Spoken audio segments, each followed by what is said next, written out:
आकाश पडला आडवा डोंगर, आडवा डोंगर, आडवा डोंगर तयाला माझा नमस्कार, आडवा डोंगर तयाला माझा नमस्कार, आडवा डोंगर तयाला माझा नमस्कार.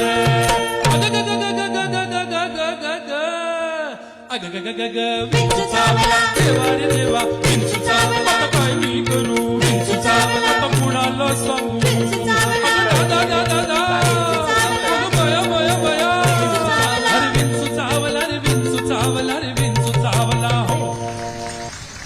अगदी अलीकडली गोष्ट. शहर पुणे, दिवस मे महिन्याचे.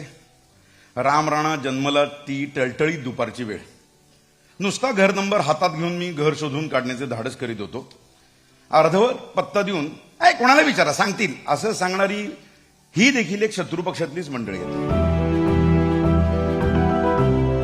कविश्रेष्ठ कुसुमाग्रजांनी म्हटलं, माझ्या मराठी मातीचा लावा ललाटास टिळा, तिच्या संगाने जगल्या दऱ्याखोऱ्यातील शिळा. अशा पद्धतीची आपली ही मराठी भाषा. आणि मला असं वाटतं की या भाषेची श्रीमंती आजही अगदी तासभराच्या कार्यक्रमामध्ये आपल्याला पाहायला मिळाली.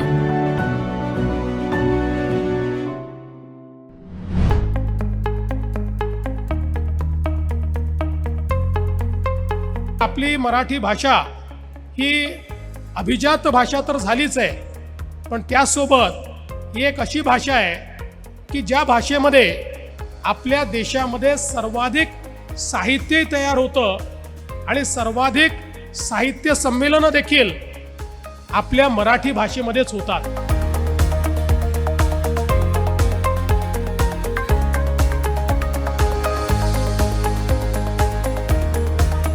पुढच्या काळामध्ये आर्टिफिशियल इंटेलिजन्सचा उपयोग करून मराठीच्या विकासामध्ये आपल्याला कशी भर घालता येईल, आणि मराठी अभिजात भाषा तर आहेच, पण ती आपल्याला सर्व दूर कशी नेता येईल, मराठी भाषेच्या माध्यमातून कशा पद्धतीनं आपल्याला आर्टिफिशियल इंटेलिजन्सचा उपयोग करून हे जे साहित्य आहे हे जनाजनापर्यंत कसं पोहोचवता येईल, याचा प्रयत्न हा आम्ही पुढच्या काळामध्ये करणार आहोत.